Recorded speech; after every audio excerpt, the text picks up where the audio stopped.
రాయలసీమలో చిన్న బండి మీద అయినా సరే ఈ ఆలు బోండాలు దొరికేస్తాయండి. చాలా చాలా ఈజీగా చేసేసుకోవచ్చు. అంతే యమ్మీగా ఉంటాయండి.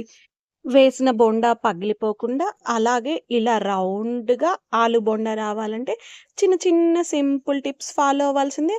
అలాగే చేసిన ఆలు బోండా చాలా యమ్మీగా ఉండాలంటే ఒక స్పెషల్ పొడి ప్రిపేర్ చేసేసుకొని, ఆ పొడిని చల్లుకొని, కాస్త నిమ్మకాయ చల్లుకొని మనం దీన్ని తినేసామంటే ఎన్ని తింటున్నామో తెలియకుండానే తినేస్తామండి. స్పెషల్ టేస్ట్ రావాలంటే ఈ మసాలా పొడి ఉండాల్సిందే. అలాగే ఈడ వేడి వేడి బోండాలో కాస్త నిమ్మకాయ రసం, అలాగే ఉల్లిపాయ నంచుకొని తింటే ఉంటుంది. అబ్బబ్బబ్బబ్బా! చాలా చాలా బాగుంటుందండి. ఎంతో టేస్టీగా ఉండే ఈ ఆలు బోండాని మనం ఇంట్లో ఎలా ప్రిపేర్ చేసేసుకోవాలో ఇప్పుడు చూసేద్దాం. ఈ ఆలు బోండాకి ఫస్ట్ నేను 3-4 బంగాళాదుంప తీసుకున్నానండి. అలాగే ఒక 2 క్యారెట్‌లను కూడా బంగాళాదుంపతో సహా ఉడికించేసేసి, అవి చల్లారాక పైన ఉన్న తొక్కునంతా తీసేసి ఒక బౌల్‌లోకి తీసుకొని చల్లారబెట్టుకున్నానండి. వీటిని ఇలా కొంచెం పప్పుగుత్తితో కానీ, లేదు అంటే మ్యాషర్‌తో కానీ మ్యాష్ చేసుకొని మనం రెడీగా ఉంచుకోవాలి. ఇందులోకి ఒక పెద్ద ఆనియన్‌ని వీలైనంత చిన్నగా కట్ చేసుకొని వేస్తున్నానండి. ఇందులోకి అలాగే చిటికెడు పసుపు, ఇందులోకి కారం వేసుకోవాలండి. పచ్చిమిర్చి కారం, మన కారానికి సరిపడా పచ్చిమిర్చి, అలాగే రుచికి సరిపడా ఉప్పు వేసేసి, వీటిని ఏమి నీళ్లు వేయకుండా వీలైనంత మెత్తటి పేస్ట్ లాగా చేసుకోవాలండి. మనకి ఈ కారం నుంచే ఆలు బోండా టేస్ట్ వచ్చేస్తుంది.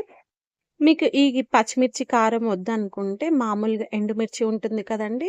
ఆ ఎండుమిర్చి కూడా ఇక్కడ వేసేసుకొని కలుపుకోవచ్చు. కానీ ఆలు బోండా టేస్టీగా రావాలి అంటే ఇలా పచ్చిమిర్చి కారంతోటి చాలా టేస్టీగా ఉంటుందండి.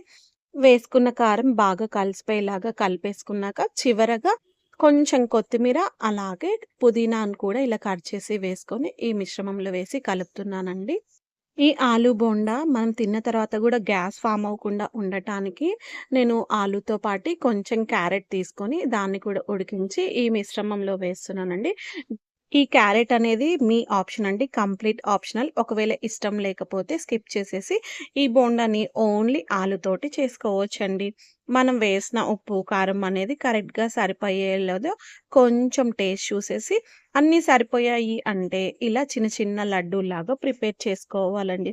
ఒకవేళ మీకేమన్నా ఉప్పు, కారం తక్కువయ్యాయి అంటే మరి కొంచెం ఉప్పు, కారం వేసేసి ఈ మిశ్రమాన్ని ఇలా మిక్స్ చేసేసుకోవచ్చు. నాకైతే అన్నీ కరెక్ట్‌గా సరిపోయాయండి. అందుకని చెప్పి ఇలా చిన్న చిన్న లడ్డూల్లాగా ప్రిపేర్ చేసి పెడుతున్నాను. పూర్తి లావుగా చేసుకోవద్దండి. లావుగా చేసుకున్నామంటే బోండా అనేది ఇంకా చాలా లావుగా అయిపోతుంది. సో, ఇలా మీడియం సైజ్‌లో లడ్డూల్లాగా చేసుకోవాలి. ఇప్పుడు వీటిని ఫ్రై చేసుకోవటానికి నేను శనగపిండిని తీసుకున్నానండి. మనకు కావాల్సినంత క్వాంటిటీలో గిన్నెలో శనగపిండి, రుచికి సరిపడా ఉప్పు, అలాగే 1 టేబుల్ స్పూన్ వాము, అలాగే 1 టేబుల్ స్పూన్ జీలకర్ర, అలాగే మనం వేసిన బోండా బాగా పెద్దగా పొంగటానికి చిటికెడు వంట సోడా వేసేసి, తగినంత నీళ్లు వేసేసుకుంటూ మనము దీన్ని మిర్చి బజ్జీ పిండి కలుపుకుంటాం కదండీ! అలా మిర్చి బజ్జీ పిండిలాగా దీన్ని మిక్స్ చేసుకోవాలి. కొన్ని కొన్ని నీళ్లు వేసుకుంటూ మనము ఈ మిశ్రమం అనేది ఇక్కడ చూస్తుంది చూడండి. ఈ థిక్‌నెస్ ఉండేలాగా చూసుకోండి. బ్యాటర్ అనేది కాస్త చిక్కగా ఉంటేనే ఈ పిండి కోటింగ్ అనేది మనకి ఆలు బోండాకి పట్టుకుంటుందండి. ఈ మిశ్రమంలోకి మనం ముందుగా ప్రిపేర్ చేసి పెట్టుకున్న ఆలు స్టఫ్ ఉంది కదండీ!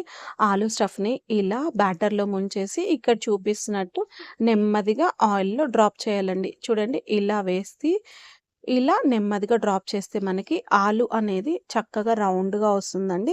ఇప్పుడు వీటిని ఫ్రై చేసుకోవడానికి స్టవ్ ఆన్ చేసి కడాయి పెట్టేసుకొని డీప్ ఫ్రైకి సరిపడా ఆయిల్ వేసేసి ఆయిల్‌ని వేడెక్కనిచ్చానండి. ఆయిల్ బాగా వేడెక్కాక సిమ్‌లో ఉంచేసి ఇలా నెమ్మదిగా ఒకదాని తర్వాత ఒకటి మనం ఆలు మిశ్రమం ఉంది కదండీ! అది ఈ శనగపిండి మిశ్రమంలో వేసేసి నెమ్మదిగా ఇలా స్పూన్ హెల్ప్ తోటి నేనిక్కడ వేస్తున్నానండి. ఇలా స్పూన్‌తో కాకపోయినా ఒకవేళ మీరు డైరెక్ట్‌గా ఈ ఆయిల్‌లో వేడి తట్టుకోగలుగుతారంటే డైరెక్ట్‌గా ఈ లడ్డు మిశ్రమంని అంటే ఆలు మిశ్రమాన్ని శనగపిండిలో ఉంచేసి ఇలా డైరెక్ట్‌గా వేసేయొచ్చండి.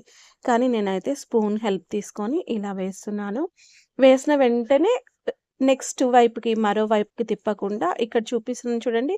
జాలి గరిటెతోటి వేడి వేడి నూనె పైన వేసామంటే మనకి శనగపిండి మిశ్రమం అనేది బాగా విచ్చుకొని లోపలి వరకు బాగా కుక్ అయిపోతుందండి. ఇలా ఒకవైపు కుక్ అయింది అనిపించినప్పుడు కాస్త పచ్చిదనం తగ్గిపోయాక మరోవైపుకి టర్న్ చేసేసుకుంటూ ఈ బోండాలని 2 వైపులా ఈవెన్‌గా, ఈక్వల్‌గా మనం ఫ్రై చేసుకోవాలండి. ఎక్కువ వేసుకోకుండా బాండీకి సరిపడా అంటే మనం ఇలా తిప్పడానికి వీలు ఉండేలాగా అన్ని క్వాంటిటీలోనే మనము ఈ బోండాల్ని ప్రిపేర్ చేసుకోవాలండి. ఇలా మనం ఒకవైపు పచ్చిదనం తగ్గిపోయాక, రెండో వైపుకి నెమ్మదిగా తిప్పేసుకొని, 2 వైపులా దోరగా ఫ్రై చేసేసుకున్నామనుకోండి, రాయలసీమ స్టైల్‌లో ఆలు బోండాని మనం ఇంట్లోనే ఈజీగా ప్రిపేర్ చేసేసుకోవచ్చండి. 2 వైపులా ఇలా గోల్డెన్ కలర్ వచ్చినాక మరో జాలిగట్టెలోకి తీసేసుకొని ఓడార్చుకుంటున్నానండి. ఎంతో సింపుల్ కదండీ! యమ్మీ యమ్మీ ఆలు బోండా స్ట్రీట్ స్టైల్‌లో రెడీ అయిపోతుందండి.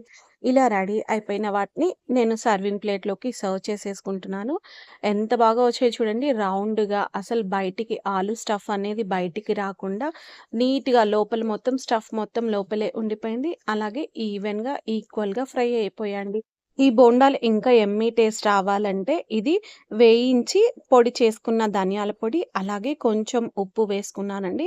ఇందులోకి కొంచెం పుట్నాల పప్పు పొడి ఒక 2 స్పూన్స్ వేసేసి, ఈ ధనియాల పొడి, ఉప్పు, పుట్నాల పప్పు పొడి మొత్తం కలిసిపోయేలాగా కలిపేసుకొని, ఈ పొడి వల్లనే మనకి ఆలు బోండా టేస్ట్ అనేది చాలా చాలా వేరైపోతుందండి. ఇలా ప్రిపేర్ చేసుకున్న ఈ మసాలా పొడిని మనం ముందుగా ప్రిపేర్ చేసి పెట్టుకున్న ఆలు బోండాని ఇలా చూపించిన విధంగా మధ్యకి కట్ చేసుకొని, వీటిపైన ఈ కట్ చేసుకున్న పార్ట్ పైన మనం ముందుగా ప్రిపేర్ చేసుకున్న ఈ మసాలా పౌడర్‌ని కొంచెం కొంచెం వేసుకుంటూ అంటే మీరు ఎక్కువ తినేలాగా ఉంటే కాస్త ఎక్కువ వేసేసుకొని, ఇలా పొడి చల్లుకున్నాక దీనిపైన మనము నిమ్మకాయ రసాన్ని వేసుకొని వేడి వేడిగా ఈ ఆలు బోండాని సర్వ్ చేసేయడమండి. ఆలు బోండాతో పాటు కాస్త ఆనియన్ నంచుకొని తింటూ ఉంటే యమ్మీ యమ్మీ రాయలసీమ స్టైల్‌లో ఆలు బోండా రెడీ అండి. చాలా చాలా సింపుల్ అండి. చాలా సింపుల్‌గా అలాగే చాలా టేస్టీగా ఉంటాయి ఈ ఆలు బోండాలనేటివి.